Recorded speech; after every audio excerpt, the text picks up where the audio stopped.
Ito mga guys, magandang gabi. Meron naman tayong i-troubleshoot isang power supply ng DVD player.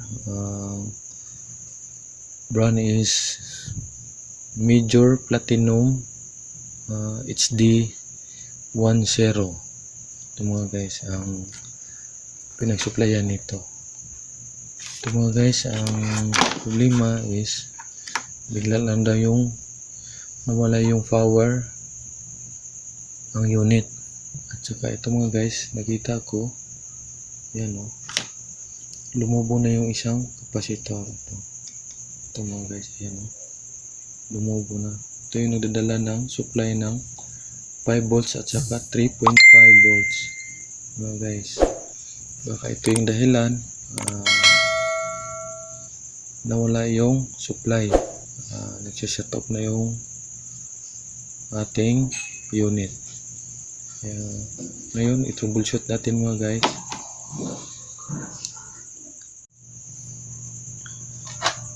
And mga guys, mag-try tayo ng check voltage tayo. Ngayon i-plug in natin mga guys. Ang voltahe nito mga guys is mayroong 5 volts, mayroong 3.3, mayroong positive 12, mayroong negative 12. Ngayon dito tayo sa 5 volts muna na tayo mga guys. Negative, tapos dito tayo sa huwag mong subukan, masisira ang buhay mo. ayan. Nag-fluctuate siya mga guys. Ayan kita nyo ba?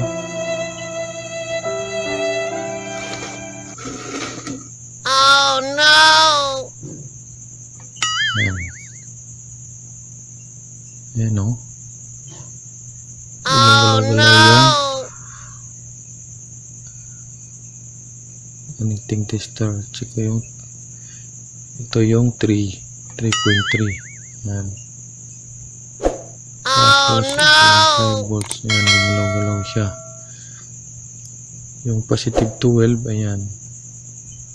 Ano lang, pagkababa.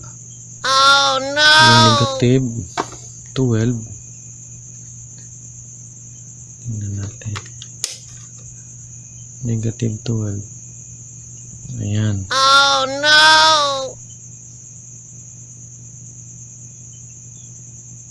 Siyadong ano siya.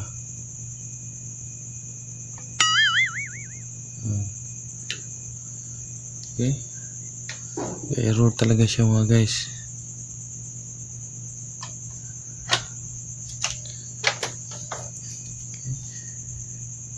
Ito siya mga guys. Nakahanap na tayo ng mamalit. 1000 microfarad and 16 volts. Ito, i-try natin. Palo yan sa ayan. Palo siya. Wow! Oh my God! Wow! Ayun, walo siya. Yan.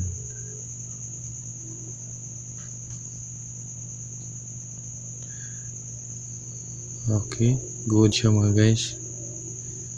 Wow! Ito siya mga guys.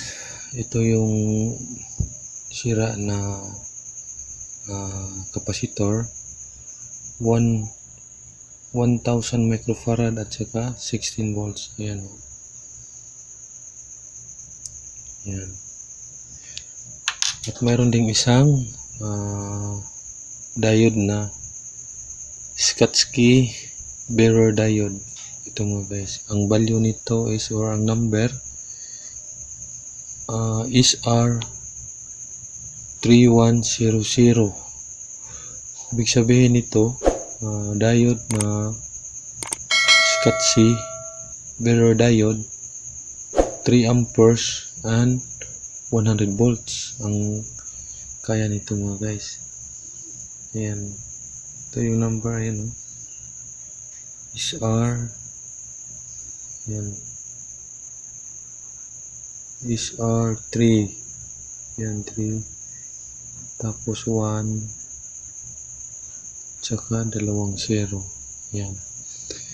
Short siya mga guys. Testing natin. Kita natin dun sa ating analog tester. Yan.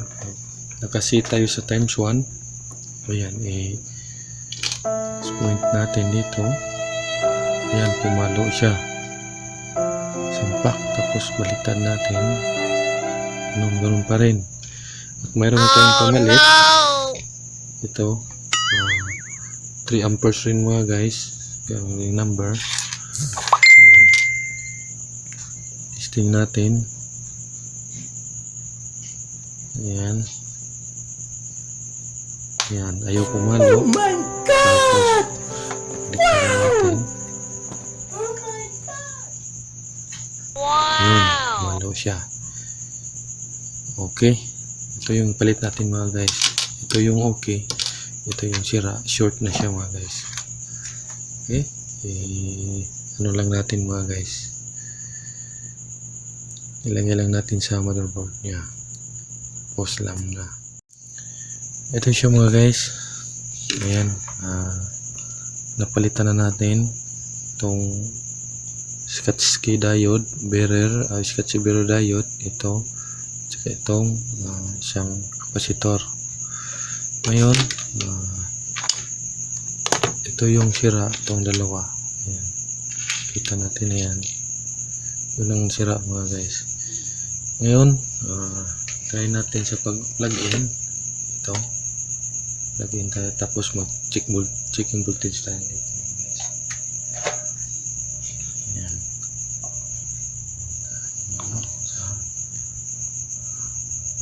Set natin sa 10 volts. Ayan, kailangan nakapalo siya. Okay, ngayon voltage checking tayo. Dito tayo sa 5 volts. Wow! 4.8. Malapit siya sa 5 volts. Yung 3 volts is yan. Wow! 3.2. Okay. Kasi 3.3 ito eh. Ayan, 3.2. Lapit sa 4. Okay. 5 volts naman. Ito, 5 volts rin. Ayan, malapit siya sa 5 volt. 4.8. Itong positive 12. Ayan, mali siya. Sorry. Set natin sa 50. Ayan. 11.2. Malapit sa 12. Ayan. Tapos ito yung negative 12. Baliktarin natin yung decimal tapos negative dito. Ayan. Abot siya ng 12.8. Okay. Tama na yung reading mga guys. Okay na yung supply natin sa Major Platinum video key player HD10. Ito yung supply niya mga guys. No power na po siya. Ito lang po yung dahilan. Isang kapasitor na lumubo. Ayan. At saka isang Schottky bearer diode. 3 amperes and 100 volts. Ito gagamitan natin ng digital. Ito, plug in natin. Ayan.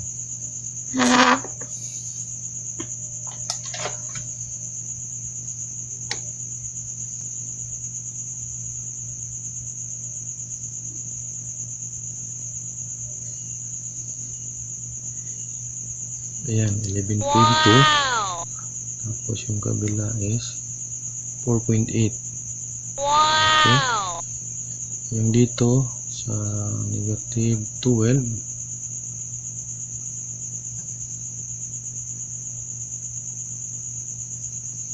Ayan, abot siya ng 50. Baliktarin natin. Ayan.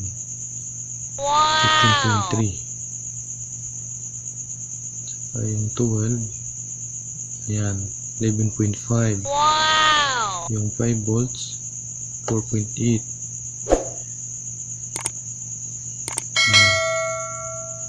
3.3, 3.5. Yung 5 volts is 4.8. Okay. Tama na yung voltahe niya mga guys. Kita na natin sa digital. Okay. Maraming salamat po. Ito po sa mga Astig TV. Magandang gabi.